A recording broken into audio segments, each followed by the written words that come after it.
We're back, and today we're going to be discussing the future, which is a fascinating and controversial subject. But first of all, what is the future? We live in an infinite number of dimensions and universes that we're interacting with, and the future is a part of a great pattern in space that's moving in constant motion. In fact, our future is a dimension of realities, and it's the inevitable consequence of causal mechanics or the laws of cause and effect. Therefore, we can predict the future with a relatively great degree of accuracy, especially if we take into account that yesterday's actions produce tomorrow's results. Now, as many of you know, our show typically explores lost ancient civilizations and esoteric teachings, but I've always been a futurist because the greatest mysteries of all are not only about who we are and where do we come from, but where are we headed next? So for those reasons, I'm very excited to talk to today's guest, filmmaker and researcher Frank Jacob, who's joining us today from Bavaria, Germany. And he has some very startling information to share with all of you, which includes what's being planned from behind the scenes for our upcoming financial systems, the transhumanism agenda, and this technocracy we seem to be in. He's also going to share with you all steps on how we can create a positive future and enter a golden age. Frank, thanks so much for joining us. How did you get started looking in all these future scenarios, and where did you learn about them? Hi, Johnny. Thanks for having me on. Yeah, I have been, as you know, I'm a researcher, I'm a filmmaker, and so I've been sort of into these topics, these fringe science topics now for the better part of the last 10, 12 years, I guess you could say.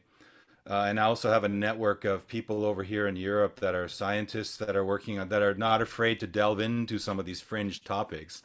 You know, not all the scientists will do that, right? Because science tends to be based on, atheism. And a lot of the stuff that we see out there that's kind of magical in the universe is based on, yeah, it's almost magical in the sense that, well, you have to decide, do you believe there's a creator, or do you believe that we're just rocks and molecules that hit together by coincidence and landed in this universe, right? So because of that, and because of the films, and because of the friends and people and network that we've built up, you get introduced to all these topics. And when I was making Packing for Mars with Tanya Maidenford, who's produced it with me, at the very beginning, I remember I did the first 30 minutes cut, and I was looking at it, and then all of a sudden I just stumbled on something one night about transhumanism. And I was telling her, I'm like, wow, you've got to check this out, because this is kind of like, this is coming. This is another kind of tsunami, you could say. And I remember watching videos from a guy called Geordie Rose, who was the CEO of a company called D-Wave Computers, who invented the first quantum computers. And he was on TED Talks, and he was on in front of Stanford and all these university crowds, giving these talks in front of very prestigious people, saying, people, it's like there's a tsunami coming, and it's going to change civilization, and it's going to be totally, it'll be like, he quoted something about it being like aliens had told our government that they were going to land on the lawn of the White House in 50 years. And that was 50 years ago. Now it's 2 months till the date that they land. How prepared are we, right? And I was realizing that people have not prepared for this at all. There's virtually no discussion about transhumanism, and then by extension, the accompanying topics, which I think are the ones that are very interesting for us right now, which is the idea of the quantum, the turning of cash currencies into currencies run by quantum computers as well, the digitization of the transaction world, which is going to, I think, form the initial stages that will eventually land in what Ray Kurzweil and Yuval Harari and these people are praying and begging for. It's this immortality in this artificial intelligence immersion world that they think it's all about. Absolutely, Frank. And when you listen to what they're saying, and for those of you who don't know, Google's chief futurist, Ray Kurzweil, he's talking about these things called foglets, for example. And what foglets are is these little silicon hexagonal structures that are about one atom thick, and they move along the geosynchronistic orbits of the body, and they can go inside the mitochondria of your cells. And we've been talking about this before, but they go inside the mitochondria of your cells, and they could essentially unlock them so you could make eating and drinking optional, eliminate cell death, and it would do this by using the nitrogen and hydrogen from outside of your body. But this is happening more and more all the time. They're talking about repopulating the optic nerve with these nanoparticles. This is becoming part of medicine, and it will continue to do so moving forward. And the fascinating part about this is that this is already happening to a great deal, and this is changing everything. You mentioned some very interesting names, because when you look at those folks over at the WEF, you have Klaus Schwab and everyone, they've talked about the Great Reset. Have they not said, Frank, that governments and corporations and those are really going to be the ones that own your genetics, that your body does not belong to you anymore? This transhumanist agenda allows them to flip the switch and make changes in you, does it not? Yes, absolutely. That's the thing that they're working toward, and they have kind of a high priest of technology that is sort of the the author of the material that they're all carrying around with them every day. And his name was Yuval Harari, and he's got a formula. I'll put it up on the screen. He calls it biological knowledge, like B times C times D. So biological knowledge times computing power times data equals which is the ability to hack humans. So that's kind of what they're talking about. And they're talking about it in terms of, it's never been possible to really invade people's privacy, other than like in the old days, they would have like, at the KGB, they'd have someone standing outside, and then you would leave and they would follow you around, and they'd make notes and write it all down and try to see who you met with. But now they've got technology developed to the point where they don't need that any longer. They've now got a perfect mechanism to get directly inside of the last barrier of entry that has been always there, and that's the biological entry barrier, which is your skin. So if they get under your skin, into your bloodstream, and they actually have technology to assemble components within your bloodstream that can communicate with the outside world, they're calling it the Internet of Bodies, right? And it's pretty scary to think about it. Like, here's a diagram of just a few of the technologies. These are nano fractal particles. They're made of graphene, and they enter your body, and actually they can be programmed, as sci-fi as this sounds right now, they can actually be programmed to form into things like, modems and, signal carriers. They can go into your cell. They can deassemble your DNA, and they can recreate your DNA into another form, and any form that they want. In fact, this woman here, Dina Zelinsky, she was proudly talking about it on TED Talks back in 2017, how the DNA is actually considered the new storage mechanism right now. So, what they're trying to do is, like Yuval says, they're going to hack into our system, and they're going to actually create us. They're going to create kind of like cyborgs. The thing, Johnny, that freaks people out when I talk about this sometimes is that what we could be looking at here right now, I mean, actually what we are looking at right now, is if we aren't aware of this going on, and if we just kind of go along with the pattern, with the instructions, the programming, whatever you want to call it, we could be looking at the final generation of natural, organic, biological human beings. In other I words, think human we're beings. already there, Frank. I think Well, we're yeah, already there. I don't even really want to say that, but you're probably right, It because there's, is. It is, because, okay, if you guys go back to biology class and you remember there's 4 nitrogenous bases when you look over at DNA, or we look over at RNA. DNA is deoxyribonucleic acid. We have RNA, which is ribonucleic acid.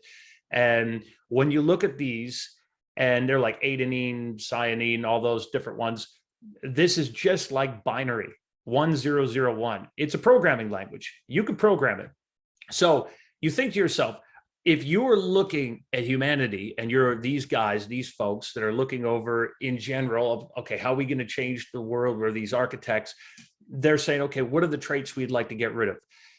If we were going to create a new class system in society, which I know you're going to get into with the new, digital currencies and where we're going with that and how that works on like almost like the Chinese social credit system with a yeah. score.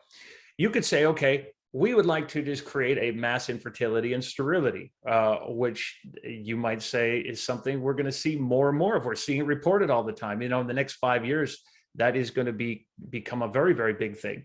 And then after that, it's almost like the QR code that you would have to have an ability to have a family. It would work like applying for a mortgage, or going in there to do it naturally is untenable, just like you said.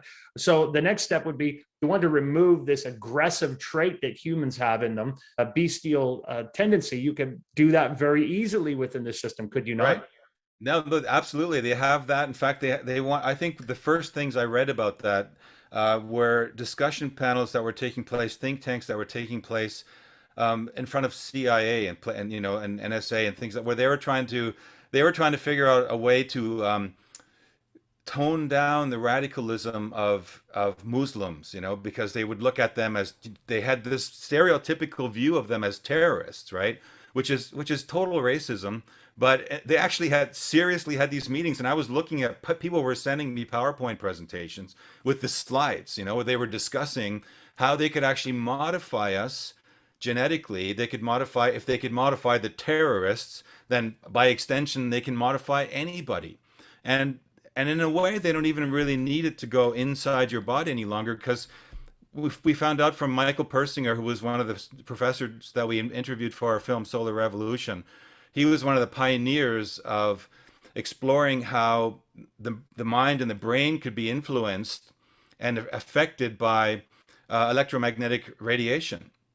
And so they were talking about this back in the 70s and 80s, and it developed quite extensively right through the 90s. And they were having, they were showing, and I've seen, films of how they were saying with the satellite network around us, they're going to be able to actually they can target every single individual brain because we each That's have our right. own kind of unique frequency. That's right. And people on the internet, they were very concerned and worried with the conspiracy about 5G. And I was saying at that point, I'm like, you don't have to worry about that. It's more like 9G from coming from above. And the way that these work is very, very interesting because you're absolutely right. There is a level of control. It's like a mind control that could work through there, which is very interesting. That the folks that have these technologies could essentially turn it into almost a hive mind if they wanted to. But I also find it interesting that when this whole biogenetic experiment or emergency came along, this was not something that just happened overnight. This took very careful planning. I've been told by some of the folks that I've had conversations with that have been behind the scenes in the scientific community, that have involvements in great conversations like you do, that they said that this has been going on for about 30 years of discussions and planning. And the way that it was rolled out brought the infrastructure. And I think that was the first part of the plan for crafting the future, for creating it. Now that the infrastructure is in place, you have the immunity passports, you have the identification systems, that's there. Now you can move into the next stage. So what I assume is the next stage is we see over at Davos, they've talked about these smart pills. And Davos is where these leaders meet, and we're talking about the WEF and everything. These smart pills that we're going to roll out, you take these things, and it's not just for some strains of corona, it's everything. It's like a universal flu shot that will help you going into certain sections of the world, maybe zone A, B, and C. And when you take them, they're going to work alongside these transdermal tattoos. Now, these transdermal tattoos that can monitor the inside of your health, they're going to be used for medicine over this decade. People are going to see them a lot. When they take these smart RNA pills, as soon as the smart pill hits your stomach, it signals over to these tattoos, which are almost invisible. They're done with gallium and all these like nano inks. They can be used on certain readers when you're traveling around the world. And remember, they might be telling us right now, right, that this pandemic is over. However, that's just because the next stage will be that the infrastructure is already there so they can mandate it. Yeah, I mean, it's just it's actually kind of really diabolical when you think about it. And the thing is, when they loosened up the lockdowns over here in Germany, for example, I don't know how it is in the States, but in Europe, people they worship their holidays. They get their 10 or 6 weeks holidays, right? So as soon as the lockdowns were loosened up, what did people do? They planned their holidays, right? So they went on holidays and they went off and they were all gone. And but what I keep telling people is that the WEF people they don't do that. They don't take breaks like this where they just take 6 weeks or 8 weeks off. They have an agenda. They have milestones. It started with Agenda 21, And Agenda 21 can be broken into milestone years, like 2025 is a milestone year, 2030 is a milestone year. I think 2050 is a milestone year. So these are all part of the agenda to kind of move society in a direction that they are planning. These planners, like you mentioned, they've been doing this for 30 years. I would actually say they've been doing it for over 100 years even. You can Sure. go back into the Frankfurter School that emerged in Germany, that was all planning, the gender issues. Like they were already talking about screwing up genders back in the 1920s, man. And, it's just, that whole science was being, that was, it was kicked out of Germany, but it landed in a nice place in the States, and they were able to quietly develop it ever since. And it leads us into the world of where everybody is going to be, put into a framework that's easily, and it's sold to us under the guise of it's going to be healthier. We're going to be able to monitor your health if you're doing good, if your cholesterol levels are too high, or if you've got a genetic predisposal because of you given bad genes from your parents, we might be able to go in there and fix it. So they'll have some sexy pitch. You can be sure of that. They always do. They have a sexy pitch. They put these commercials together, and the people out there that are unsuspecting. Not everyone's are geeks like us. That are researching this stuff. Most people are busy, living their lives and raising their families, and they don't want to hear about conspiracy theories. But these are not theories, Johnny. Right? These are things that are. These are like their plans. They're planning them, and they're planning them quietly. The idea of us like going into like they're starting with kids, right? This is their ID 2020 project. And as you can always see, it's the same players. Gavi, right? There's this whole vaccination alliance around the world, right? It's this global vaccine alliance. Why are the vaccines so important? I mean, I think it's, totally legit to talk about vaccines because they are reality. We're not contesting that they exist. We don't have to say anything bad about them, but what we can say here is that in the last, dozens of years, they've been refining the technology. There's no doubt about this, and the technology is leading it to the kind of world where we are going to be able to, from earliest stages on, as children already, implant these Trojan horse technologies, which some people call them gene therapy. Why do they call them gene therapy? Because they go in and they modify, they therapize your genes, right? They go in and they alter your genes. And they're proud about that because they're saying it's under humanitarian reasons. Because, it ties into climate change, right? They're saying, well, we're carbon sinners, right? We're polluting the planet. So we have to modify ourselves in every which way. That includes, our biology. It includes the foods that we eat.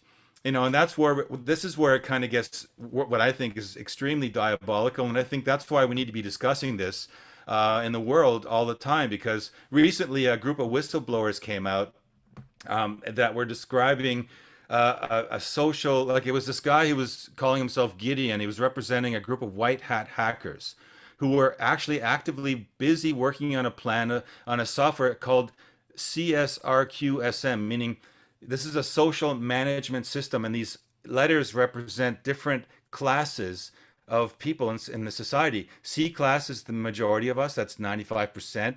Our restricted class, I mean, actually, here we can look at a chart. This lays it out nicely, right?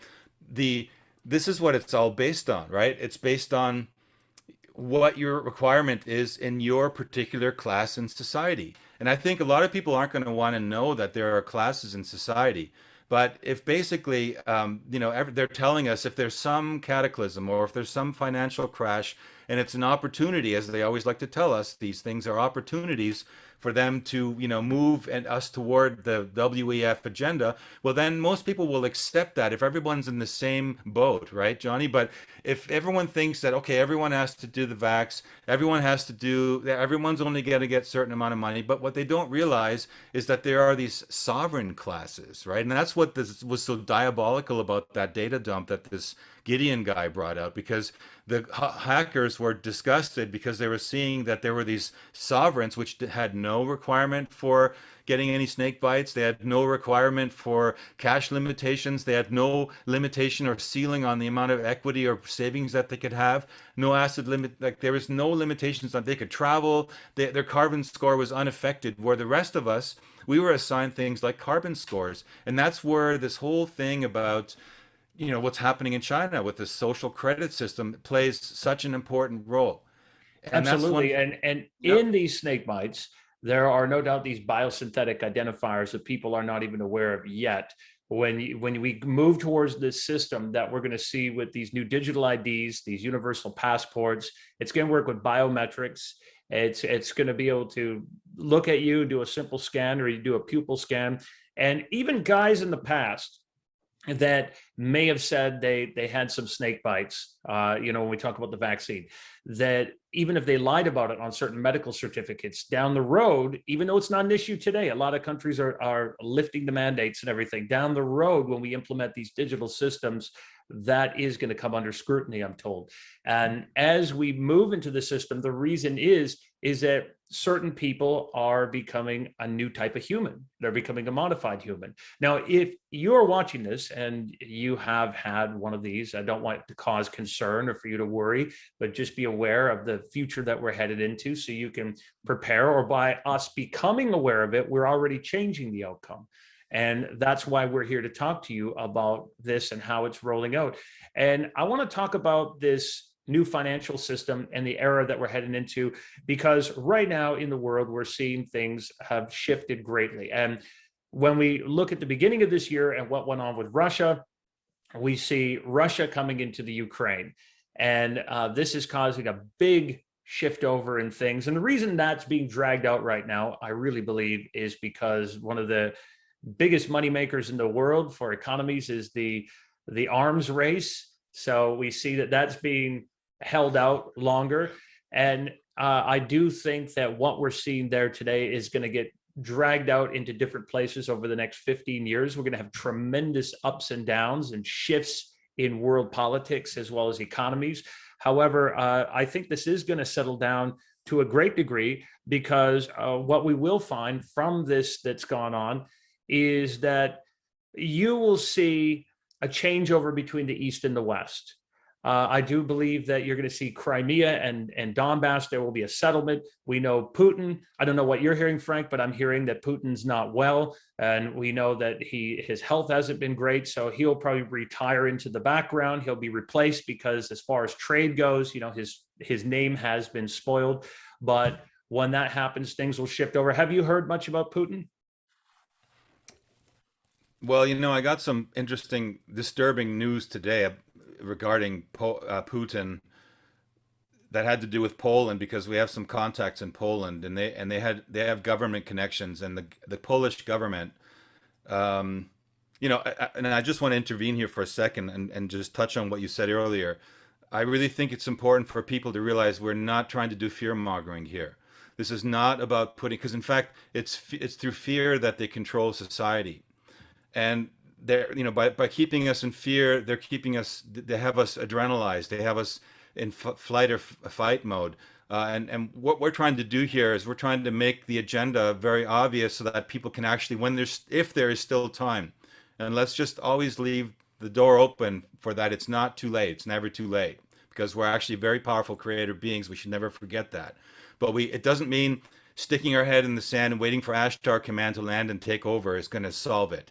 We have to do it ourselves. We have free will, and part of the free will is the responsibility that we have given to us by our creators, or just our consciousness, that we can evolve through making changes by looking at what is really there. And so that's what I wanted to say before I tell you what I heard about today, and that's that they've been handing out iodine pills to the police and the military in Poland, because essentially what's happening is Putin is holding a referendum in the Ukraine between the 23rd and the 27th in 1/3 of the Ukraine territories, to ask the people to choose if they want to annex into the Russian territory.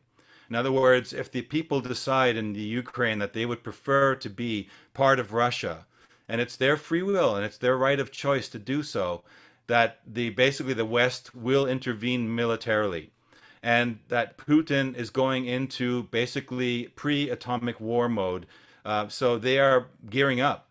They're gearing up. So let's not fool ourselves. This could very well happen. We don't want to happen. It's the worst nightmare you can imagine.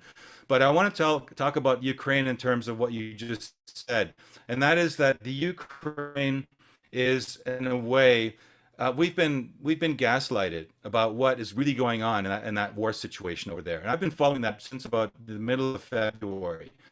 I've been looking at Zelensky, what his background is, and I realized he's just a comedian actor. And the guy behind him is a guy called Kolomoisky, who's a billionaire oligarch, one of the like I think top 150 wealthiest people on the planet, who ran for office and wanted to be the president of the Ukraine, but he flopped. He only had 2% of the vote. And he's not a stupid man. He was very smart. He bought a network and he created a hit comedy show called Servant of the People. And he hired the most popular comedian at the time, which happened to be a guy called Zelensky.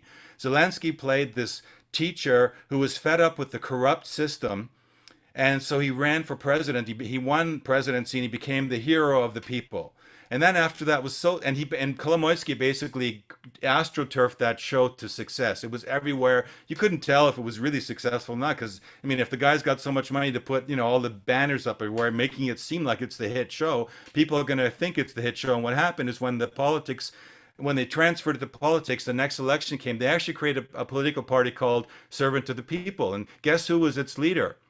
Well, they just used Zelensky because he was the guy everybody recognized. So even though Zelensky has absolutely zero credibility as a politician, and in fact, he's been, basically, he's been Kolomoisky's little bitch because he's been stocking his bank account with millions and millions of dollars, buying him villas in all the different places, the right properties beside the Bidens and whatnot in the world. So what's happened is that they've created this party that got into power, and now I don't know if you know this, but for example, Soros has been his biggest project is in Ukraine, and it's tied in with the WEF's Great Reset. So Ukraine is going to be the first social credit, universal basic income, and digital identity state within all of Europe, and they're going I want to. to. Yeah, that is incredible, and that's part of the plan. Is that to roll out in this new financial system? Right. We have to find a start. There has to be a starting point, right? There has to be some trigger, right? Yes, and with the Ukraine, I want to say this with this caveat is that where I live in Budapest, we have a lot of Ukrainians coming in, and I'm always very sad to see the state of what they've had to go through and to hear their stories. And they're incredibly nice people, and nobody deserves war. War is a terrible thing. People. This is not the people. This is the leaders. It is the leaders. Now, I will say this also with what we'll see. I mean, the trick, this magic trick during this sanctions and everything that's been created in these other places in Europe, even it's affected energy out where you are, Germany, and France, England, all these places we're coming into new talks. But what I'm hearing and what my contacts are saying within these various ranks, they're telling me that the sanctions are going to be lifted that we're seeing on energy. They're going to be lifted between December and May. And this is going to cause our oil prices and everything to come down. We're going to see things settle down in a ways there. But because of these events that just took place there, and there's going to be other events, we're going to see some more action with China and Taiwan and various areas in the world. There is a divide that's going to happen within these systems that we'll see between the East and the West. And Orban Viktor from Hungary, he's already saying things like, the new financial system, the crash that's coming up, there's going to be a different banking system, which is already happening because Russia, as they've been doing things throughout this with this magic trick, even during the sanctions, they've been able to sell, let's say, oil to certain places like China. There'll be a switchover that will happen in the water. Then everybody else just gets sold back the same stuff at a premium I know, price. it's what's happening. Exactly what you're describing is happening. China's buying it at cutthroat prices from Russia, and they're marking it up 1,000% and selling it back to us stupid Germans. Everybody, yeah, and it's all leads up to this agenda. Just like we saw in the last year, we saw there was a test in commerce, and that this has been all part of the agenda for a great economic crash. And as we move towards this in these new financial systems that are created, this is where we get into what you've just been discussing that came from that source, Gideon. Within this new financial system, when they roll it out, I believe that we'll see this overnight turnover, and it's going to happen very quickly. I've heard you say that it's going to be like, it'll happen overnight. It'll be like a switch just got hit. You'll wake up one morning and your accounts will be switched over, that you'll no longer be using the same currencies. And perhaps, as it's been described to me, that when they first roll this out, they might eliminate all the bigger bills that we have in circulation. They might leave some smaller ones for a little while for the older folks to get used to this. But it's going to be very shocking, won't it, Frank? Yeah, absolutely. What you're talking about here is very real. It's something that they're discussing, and the G7 countries right now are led by the UK, and the Exchequer, the Chancellor of the Exchequer, is this guy that's basically pitching this something they're calling it central bank digital currencies. CBDCs is a word you're gonna, or a letter combination acronym you're gonna start hearing a lot more of. In fact, we already are. And so what they're doing with these is they've basically put the whole cryptocurrency phenomenon was, in my opinion, an experiment to see how people will adopt to digital currencies. They were testing the waters, testing the groundwork, debugging the system. But what they're coming out with, the central digital banking system, is going to be a currency that is completely controlled by a central bank. So, like, whereas the cryptocurrencies are anonymous using blockchain, the blockchain technology will be abandoned. It'll become centralized. So they will be able to identify every single piece of currency in circulation. And the only way they can make that happen is they have to bring about a financial collapse of some kind. And they've been working on, eroding the financial market for decades. People have been predicting the collapse of the fiat money system for actually probably going back to the last century. But now we really are getting to the critical point where, it's all ramping up exponentially. Um, and essentially, the I think the most freaky part about the it's bad enough that they're going to move us into a digital currency, but when they have such a collapse, or when they've engineered such a collapse, there's a lot of people on the planet, Johnny, that can't even come up with 1,000 a month. They're struggling just to make the ends meet. And so what they will do is they will deflate everything. They will reset the values of everything. So a gallon of gas might not be 5 or 6 or 10 bucks anymore. It'll be like $1, and you'll think, okay, it's cheaper, but you'll only have 1,000 in your account. 1,000 digital currency units to work with. So you're going to be limited in terms of what you can do, and because they want to limit our what they're saying is we're such carbon sinners, is they will limit the amount of carbon combustible fuels that you will be able to access every month. And so the next aspect of the currency is it's not just a digital currency like the way we have over in Europe, very widespread right now. I can go and I can use what they call bancomat. I look a card, I stick it in. It's almost it's just like cash. There's no credit card fees on it. It just gets deducted directly out of my bank account. But that still has a certain amount of anonymity to it. I can decide where I want to spend it, what I want to spend it on, how much I want to spend. And as long as there's money in my account, that card works. The problem with the digital programmable currency is that it's programmable. And that's one thing that this Chancellor of the Exchequer is talking about and they've been investigating. Making it programmable means that they can connect it to that idea I was just showing us. That biological ID will be, so that the currencies will be attached to your person, so that you will have a certain, they'll be able to monitor your movements and your current, carbon consumption. You will get points. You will get carbon credits, or you'll get carbon deductions based on your behavior. And if it doesn't conform with the new Agenda 21 Green Platform ideology, then you will be deducted from your account. They will just directly, and they'll take money out of your account. Yes. And then if you contest it, and if you're a son of a bitch who's out there like us, hey, this is not going to happen. We're not doing this, right? Then you'll get that R class. Maybe you'll even end up in the Q class, absolute quarantine, where you can't do anything, right? And then that's how they can control us, because they've already worked out that I think it takes people 3 days of starvation before they break, on average. It Yeah. is. So with these financial systems, you're absolutely right. Not only about everything that you're saying about the classes, but also about the cryptos and the blockchain currencies. Those were most certainly a beta testing program, just like when they first came out with charge cards. They came out with them in Australia and they started to test them out. And it's funny because a lot of these executives and people, when they first got it, they would just go and get boats and all kinds of expensive things on credit and didn't really have to worry about it. And the same is when they were first bringing out blockchain currencies and cryptos. If you look up where those started to come out, it was rolled out the same way in the same place. And now where we're at, we just came through a giant crypto crash. And when the crypto crash here arrived, people started to scramble and panic, and we saw fossil fuels go up. But as we start to progress forward, I do believe that the cryptos will go up a little ways more. They'll come back a little bit, and they'll keep you lured in for just a little bit more before there's another minor crash. But what I've been told will happen when they roll out these new centralized digital currencies, which when that legislation comes out in the next year and a half to 2 years, which is a lot of people aren't going to be happy about it at first, I'll tell you that. When it rolls out, there will be consolidation programs where there will be a buyback or reabsorption of those at a 60% rate, because those will get regulated, I'm told. Yes, it's just like what they did with gold in 1972. They just made it illegal for you to have it, and so they collected it. So it doesn't matter if you have crypto and it's anonymous and you can still use it.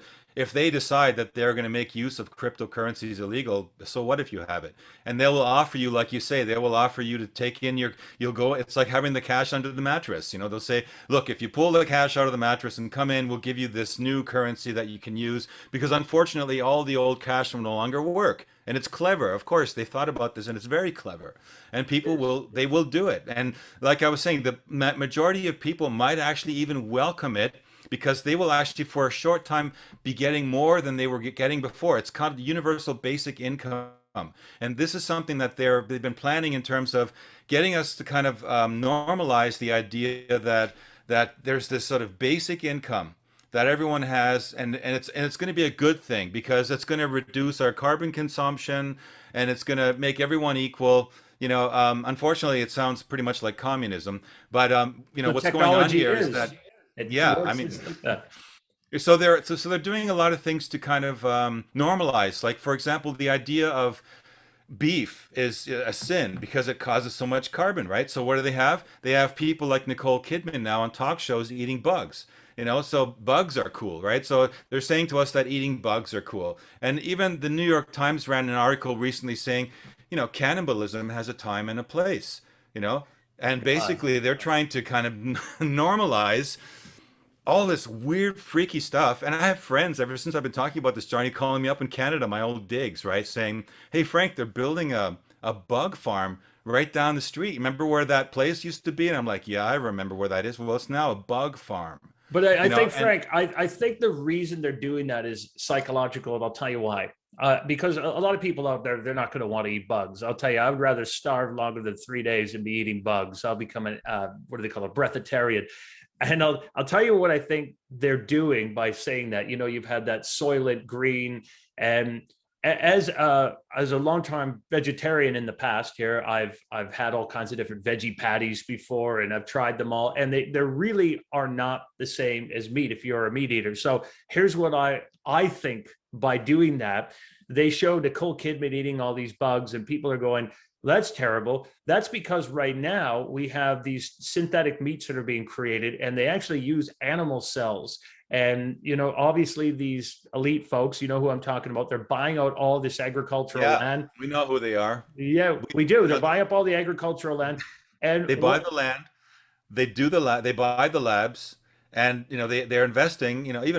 Even Charles Branson, man, I couldn't believe it. Like people like that are investing in this stuff to make these synthetic meat yeah, if like. you look at they look real, and what they've done, not only have they created it from real animal cells, where we're not talking about like an Impossible Burger or something, which I'm not a fan of the Impossible Burger, but when you look at those highly processed soy burgers and stuff that are supposed to look like regular meat, I'm not talking about that. I'm talking about meat that actually looks like meat. And what they've done is they've Yes. crossed it with marine genetics. Now, we don't have the infrastructure yet to do this, but I just saw in the news yesterday that over in California, there was a large processing plant for this now, where they're getting the ability now to produce this in mass amounts. And I think that will be there. Plus, that if anyone's ever So seen you Amazon, so you So you think the bugs are there to kind of get people grossed out the idea of bugs so that they will run to the synthetic Yeah, burgers. I think it could be a precursor psychology thing. Now, I here's mean, another. it's totally viable. I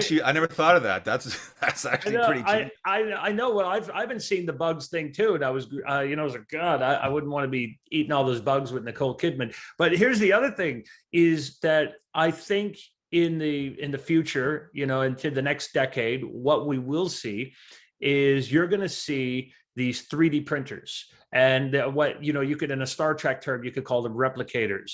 And the same point, they talk about dematerializers and all that. That essentially, if we take the atoms of something and we put energy through it, we can rearrange the atoms to become anything. So the shoes that you're wearing, you could 3D print some shoes.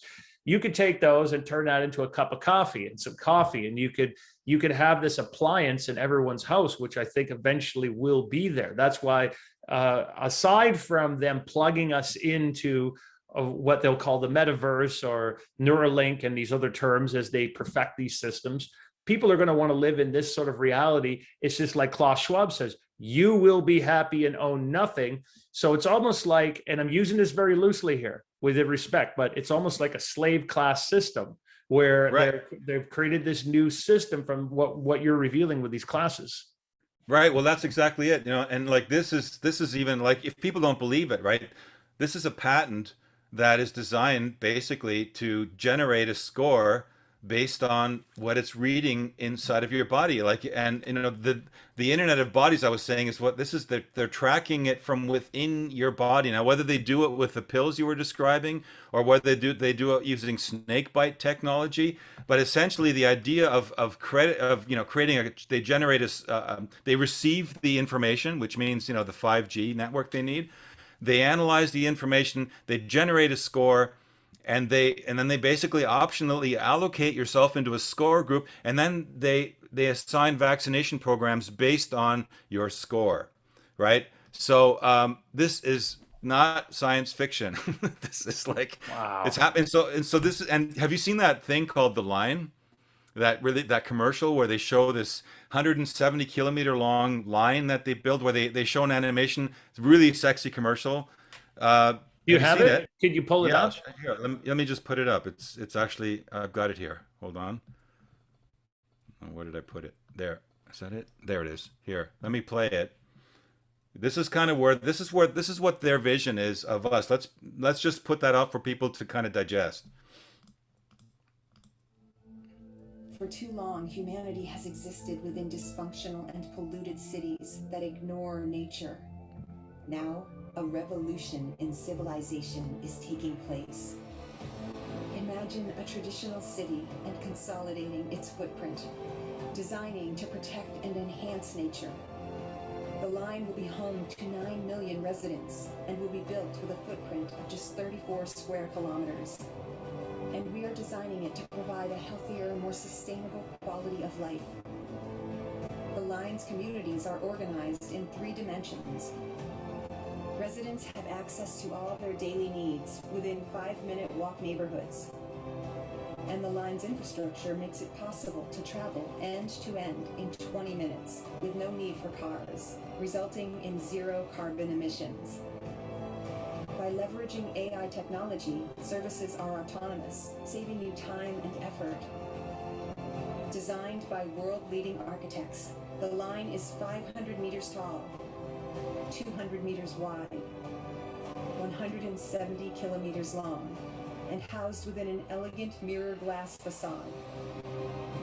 Intelligent solutions create efficiency and year-round temperate microclimate with natural ventilation. Energy and water supplies are 100% renewable.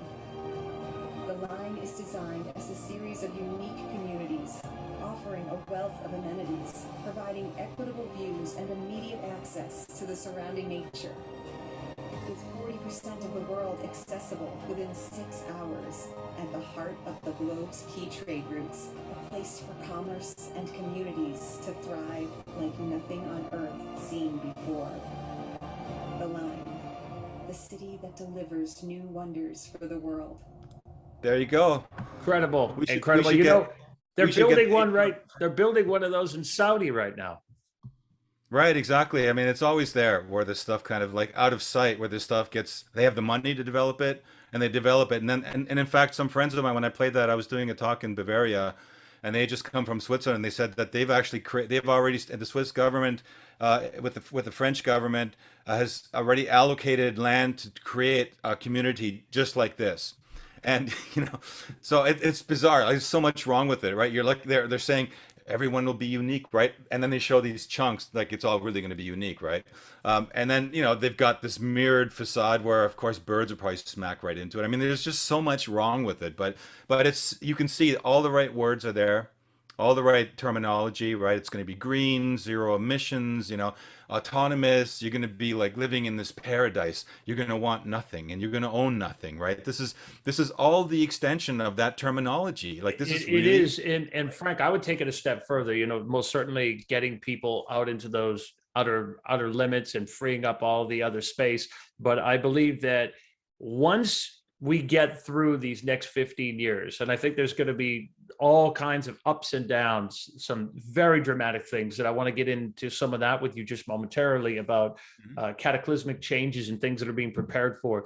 But as we get through to that, by the time we reach 2037, I do believe it's going to be quite a futuristic society. And a lot of the challenges and growing pains that people are going through these difficult times, those future humans are actually going to have it quite easy. But at that point, once they reach that, the goal is to get these folks off the planet.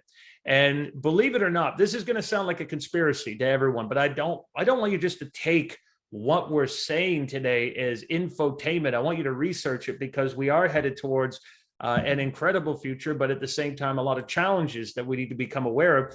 If you look at these folks, these architects that are putting this together, this isn't just human ingenuity. This isn't just a bunch of very smart guys sitting around in a room. It's also an AI dictating this. And what I mean by that, if you guys go look up, let's say BlackRock and these investment firms, who do they consult?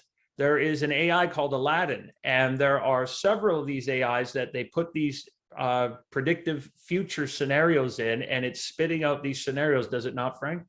I'm glad you're mentioning this, Johnny, because the AI factor is the factor that is really the engine behind all of it. And I think that the whole COVID pandemic was managed. My personal opinion is that it was managed by an artificial intelligence that they set loose into the wild. Because when have you ever seen over 190 countries in the world lockstep within 2 weeks' time, where suddenly they had all come up with these agreements, they all agreed to the same patterns, they all followed the same rules. They just went in on this thing immediately. And then you had these phenomenal things that took place where you would see numbers like, they would be reporting on like I have this great video. I don't have it here right now, but they would say like 33 new cases, and then there'd be someone in India talking about 33 new cases, and then there'd be somebody on CBC talking about 33 new cases, and then there'd be somebody in China talking about 33 new cases.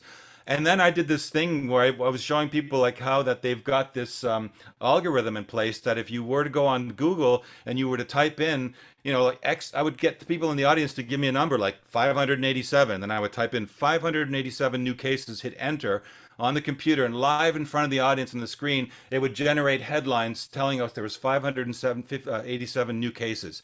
And I would just go number after number after number, and every single time there were headlines generated with that unique number. So there's a whole AI foundation behind all of this. And this ties into Ray Kurzweil. You mentioned those names at the very beginning.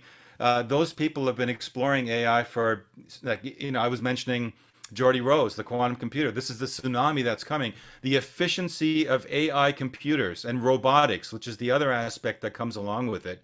And then, we've also been sensitized to shows like Humans and others that are out there that are, getting us accustomed to having robots that look like humans but are AI in our environment. And those are gonna, and their ultimate, wet dream is to, to slice their brain up into nanoparticles, implant it into a digital carrier, and insert that hard drive into some sexy computer, and then live eternal life from that moment forward.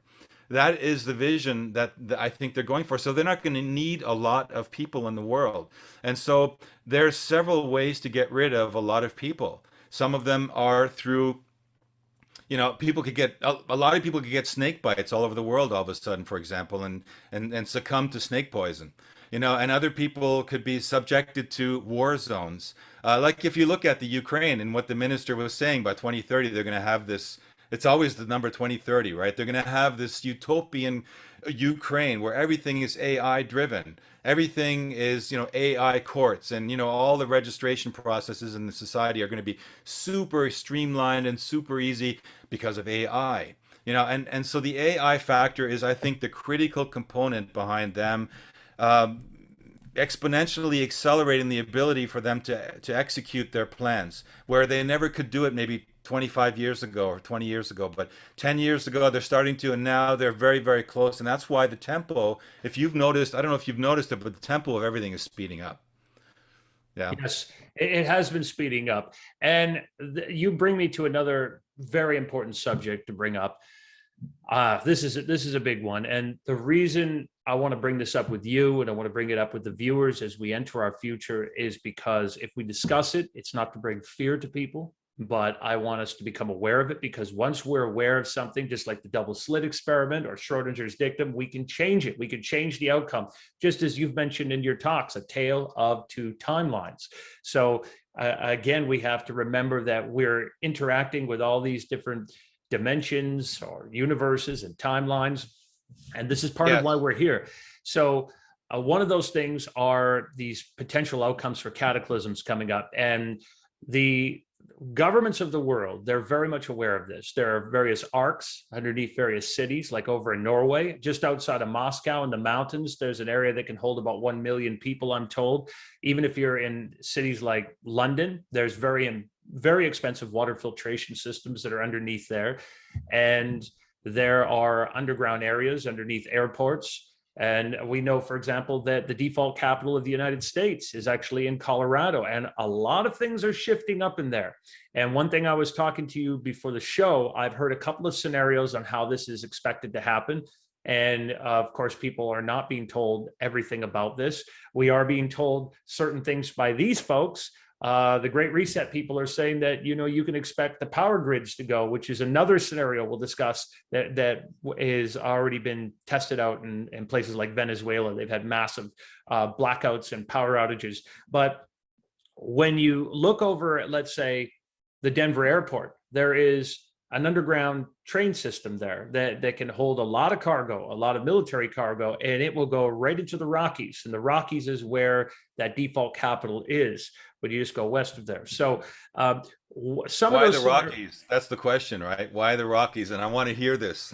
no, I mean, because I mean, think about, like, if you had nuclear fallout, or you were attacked, or there was natural disasters, the safest place would be the four corners of the United States. This on these maps is very interesting. So I want to talk a little bit about the maps before I ask you about what you think about the cataclysms too. I want you to definitely tell me this. I've been interested to ask you, Frank. On some of the maps you can look up, of course, traditionally we had the Edgar Casey map, and his times are a little off, but it shows there's the United States and parts underwater in various areas. The I Am movement had a map. A friend of mine who is involved in masonry, he showed me a map of the United States that shows a dove. That's a Masonic map that shows the heart of the dove. When you go and look over at this, we go move over into Colorado. This is where we look at as the default capital, but all of the records and the bases of Freemasonry have to be moved over from DC, Washington, DC, where they've already moved out of there. And this movement that we're seeing, this anticipation of these natural disasters and cataclysms, it seems to have been forewarned. Now, what do you know about cataclysms that are coming? Well, for one, you know, the whole science of cataclysm has been uh, kind of taken out of the public discourse. You know, starting in the 50s and 60s, there was this guy called Charles Hapgood, who was one of the leading geologists that had, you know, pretty much mapped it out. And he was, turns out he was a double agent. He was a member of the CIA, and he was a science professor and a geologist. And he published the most thorough book on the subject, and that was put into, basically taken and made top secret. And then he republished another book, which was kind of ridiculous, They got Einstein to write the foreword, and then that book got out there and it was debunked because it was basically rubbish. And so that science went down. But that science has been telling us that there are these cycles that take place on the planet that go back, to really like for thousands and thousands of years, hundreds of thousands of years. And these cycles have to do with our relation to the cosmos and where we're located in the cosmos. I mean, we're not going to have time. I could tell you we could go into some really wild stuff. Maybe we'll do another show on that or something. But I'd love to have you essentially, back. what happens is that we've got these cycles, and these cycles cause major, like another form of reset on the planet. And then one of the things that I was made aware of over here in Europe was through an astrophysicist that we know, who basically got in touch with the biophysicist that we did our film Solar Revolution with, Dieter Burrs, and they had connected with this guy called Mapstar Observatory, who has I'll put this up. He published this basically this video that was because they stopped. Like I'll explain this a little bit here. What we're looking at here on the top left is an overlay of two maps because so I could make the whole journey clear here. But at the top here, this is the magnetic North Pole's location. At the top left, those yellow little dots, and it's around 1800 here. And you're seeing the wandering of the magnetic North Pole to various locations in jumps and over time. And essentially, it was no secret that the magnetic North Pole, and that's different from the geographic North Pole, by the way, right? This is the magnetic North Pole. That moves regularly, and people are used to it. And it, on average, moved about 30 kilometers per year.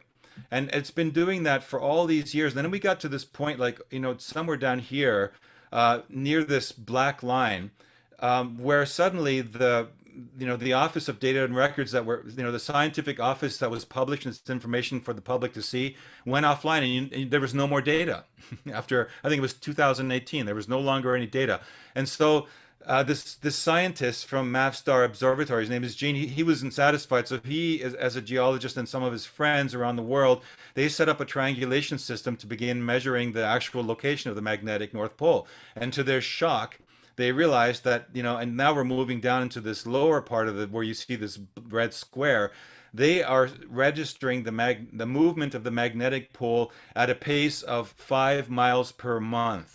Okay. And then if you look at this bigger one here on this side, you're seeing a blow up of that little square. And this is showing you here right now, just alone this year, from the 17th of February until the 18th of August, it has moved 5, 10, 15, 20, 25, 30 miles, okay? And this little volcano showing up on the map, I don't know if you can see it, this is called the 40-degree mark. And all geologists know that if the magnetic pole reaches the 40-degree mark of the planet, it will essentially, we're heading into unknown territory. And that's really only 7 months. If the pace of 5 miles a month continues at the rate it's going at, there's no reason it hasn't been, then we will hit this 40-degree mark sometime in March or April next year. And so whatever happens then, Johnny, it's anyone's guess. I think I don't want to put like fear mongering out there, like we said, that's the caveat, but we should be aware of that. So who knows what will happen? But if it does happen, there is a possibility that the Earth will actually rotate on its axis. It depends on how fast it happens and what some of the other dynamics in the cosmos are doing at that moment, because there can actually be a magnetic pole shift without an Earth global shift. This has happened as well. Okay, so it's not every time. And apparently it turns out our consciousness plays a role in this.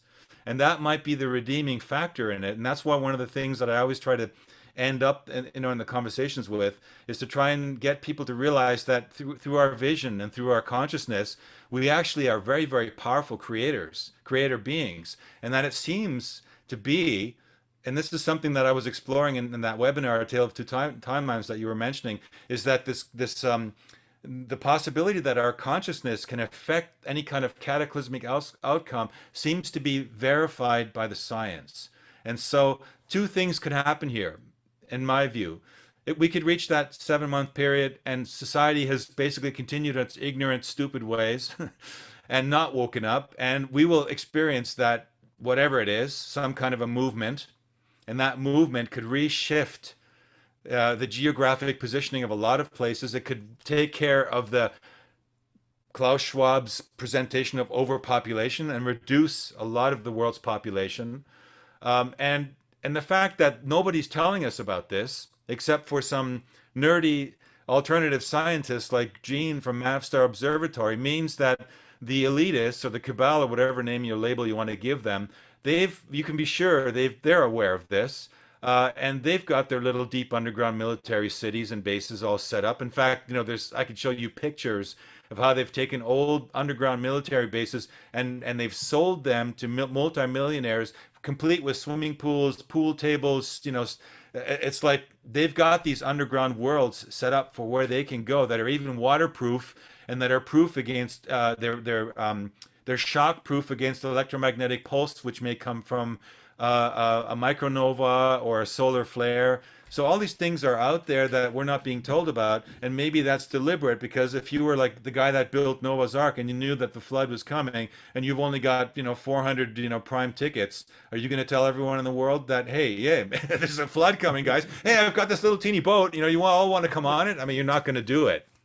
Yeah, right? that's it. I mean, when you talk about things like the Carrington event and Yeah. how this could affect this, there's also the other factor is when they've talked about the power grids, we could be looking at hackers taking that out. They could say, okay, you would take out the power grids like that or shut it down. You'd have total chaos. You'd have no plumbing, electricity.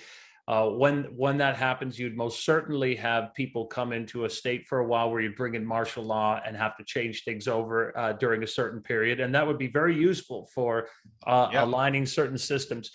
But the warning I received from a fellow in counterintelligence that was in counterintelligence before, he told me that there is these underwater drones, and he said that they're surrounding areas out in the Atlantic right now, not only around Europe. If you go into the North Sea, we had these oil fields that were there, right? And the technology we see with these submarine drones that have this nuclear capability at the bottom of them, like you're hearing about Russia right now with Poseidon, and they're talking more and more about this now. He said when he told me about this, which was a while back, he said when they're getting closer to doing this, you'll be hearing about it more in the news every day about these underwater drones and Poseidon technology that can create tsunamis, giant tsunamis that will go into these particular areas. And he said that when you go over to the North Sea, we would see things that would affect England and Scotland. Then we would go look at it in the East Coast and the U.S. Mid-Atlantic area in the trench there. We go over alongside the Mississippi and even over on the West Coast, we have the Juan de Fuca Strait. We have these particular areas that could be hit with a technology that would, in Europe, for example, wipe out 300 million people. And this is a very serious thing. And the reason I'm talking about this isn't to make people afraid, but he said that this was a very serious scenario that looks like one where even has been looked and planned out. Now, the way that would play out is that, let's say that another party accidentally fired in this. If we had an ongoing conflict that extended over from even at the beginning of this year, and let's say we were talking about Russia and Poseidon, and then they said, well, there was another defense, this would bring these scenarios into play where then there was defense that came back, and potentially there would be living with nuclear fallout. But again, this reduction of population would be involved in that from a number of different scenarios, as you mentioned. So again, we don't want that to happen. We want to use our consciousness to shift this scenario. And again, I believe when more people become aware of these things and put their focus on them, that you can shift it and it doesn't have to happen that way. Or we might even, in fact, get an intervention. So these are very serious scenarios moving out of these periods. And that's why when you and I look at these things and we're trying to help people to understand, as we go through these next 15 years of ups and downs, I think from what we're seeing that 2032 might be the last biggest conflict out of these periods. And as we move out of the 2030s, they'll be adjusting our economic systems. But again, we do have an inevitable bright future because we're not here for nothing. And I do think we will enter a golden age. What are your thoughts on that, Frank? Well, I think that, this is one of the things that I was exploring with the timeline and the looking glass material, because essentially what we have here is right now we're running, I believe, two parallel timelines. One of the timelines is this transhumanist timeline. That's the one that unfortunately has most of the juice. It's got the money, it's got the marketing, it's got the wealthy people behind it. and they've been developing this for a long time covertly. So they have an unhealthy advantage over what the other timeline, which I call the natural organic timeline. That's the timeline that's been predicted by indigenous peoples. About, the Maya talked about the Hunab Ku coming in this time window starting in at the end of their calendar, which is going to infuse us with kind of divine wisdom, if you want, for lack of a better word.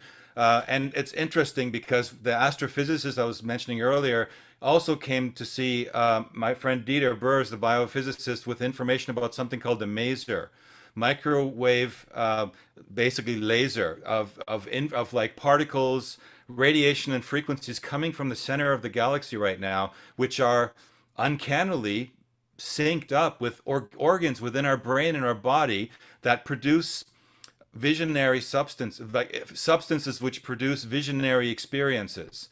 And if we are aware of that going on, which nobody's really talking about, also there's people out now that are having these inputs, these creative inputs.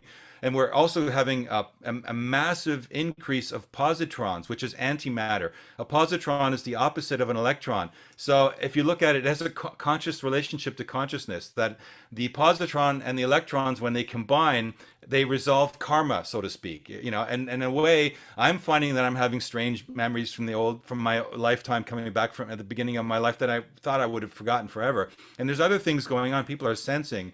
So it seems like there is this cosmic support for us to have out there. So what I try to do in the webinar and everything else, and then the talks like we're doing now, is to make it clear that yes, this stuff is going on out there. People, be aware of it, but don't get caught up in it, and don't get caught up in the fear of it. But also at the same time, the universe is delivering amazing like juice or substance, which our biological bodies, our organic bodies, are actually attuned to. Maybe even unlocking, what they call the junk DNA in our body, so that suddenly we have these amazing abilities to transcend what is going on, even transcending a cataclysm, or even transcending dimensions. And maybe this is really all about dimensional shift right now. Maybe it's, because I mean, you were mentioning the multiverse, and a lot of these things, I've been questioning them myself recently because I looked at geocentrism of all things recently. And it's interesting because the atheists, the heliocentricists, they're the ones that sell us on this multiverse model. Why? Because they can't fathom the fact that our universe was created. They have to have a reason to make it sense because our universe is too perfect. It's too amazing for it to have just landed in the first try. So there has to be an infinite time all through eternity where rocks and molecules bang together in the right combination, and one of those times in eternity and infinity is going to be our universe. And so I don't know if I give that anymore. I think that's a conspiracy theory if I've ever heard. That's hocus pocus if I've ever heard of it.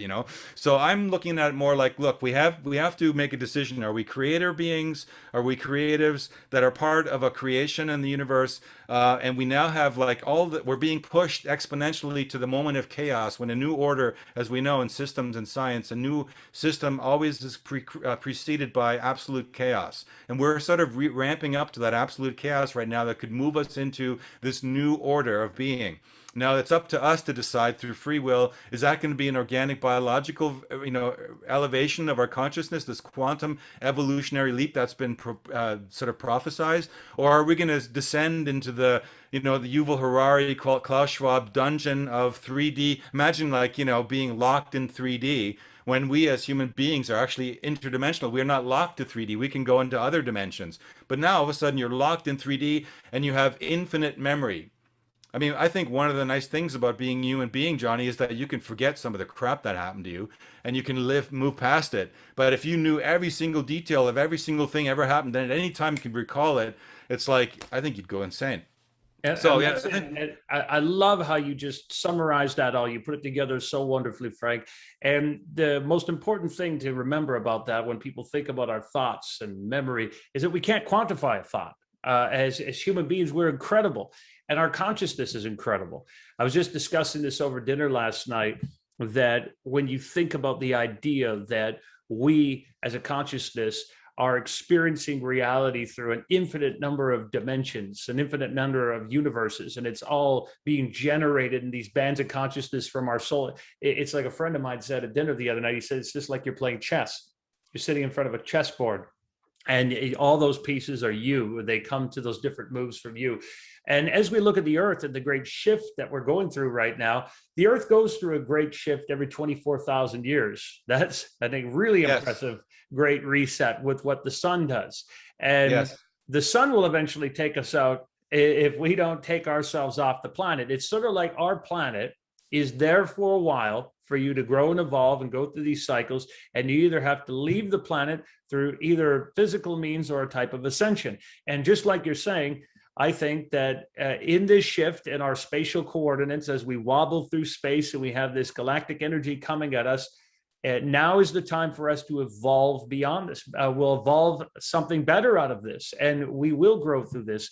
And all our ancient prophecies and religions and more have made mention of this.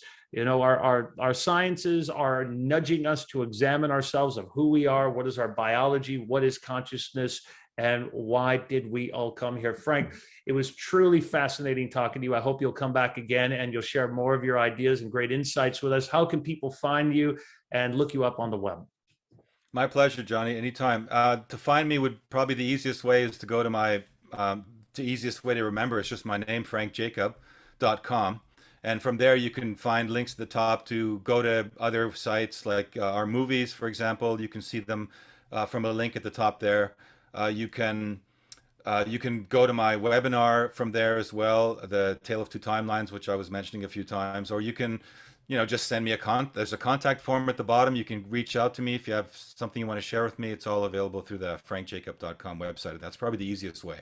And you know what I love about that name, Frank Jacob? I was going to mention this at the beginning of the show, and I told you this the other day, is something I used to talk about with the late, great Jordan Maxwell. When we talk about all these subjects, the original Bavarian Illuminati, funny enough that you live in Bavaria, when we talk about Mary Percy Shelley, and when you think about who wrote Frankenstein, the story, and the original Illuminati started with Adam Weishaupt, Yes. that was established on May 1st, 1776, May Day, that their friend Jacob Frank, who got involved, he started, they were up at the castle and they were doing all kinds of wife swapping and interesting stuff at the time that was popular in that group, that their friend Jacob Frank, he started to transform with things.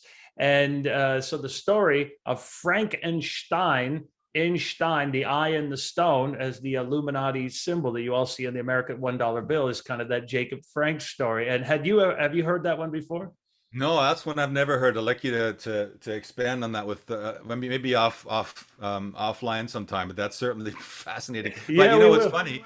What's funny is that I'm an editor, a film editor, and I work for a while years back. I used to work in a city called Ingolstadt, which is where the Bavarian Illuminati had their beginnings. And in fact, one day, one of the coworkers said to me, "This is the building that the Illuminati was founded in." And I'm like, "Come on, what?"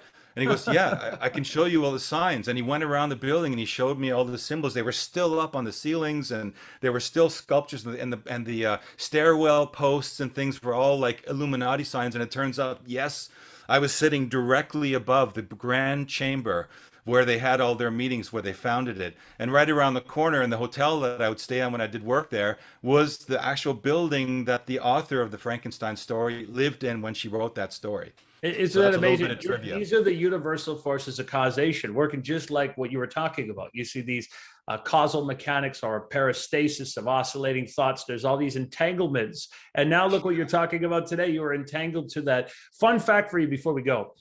Did you know that when Adam Weishaupt started the Bavarian Illuminati, he originally was going to call it the Beekeepers? And he's like, oh, the Illuminati is a much cooler name. But Yeah.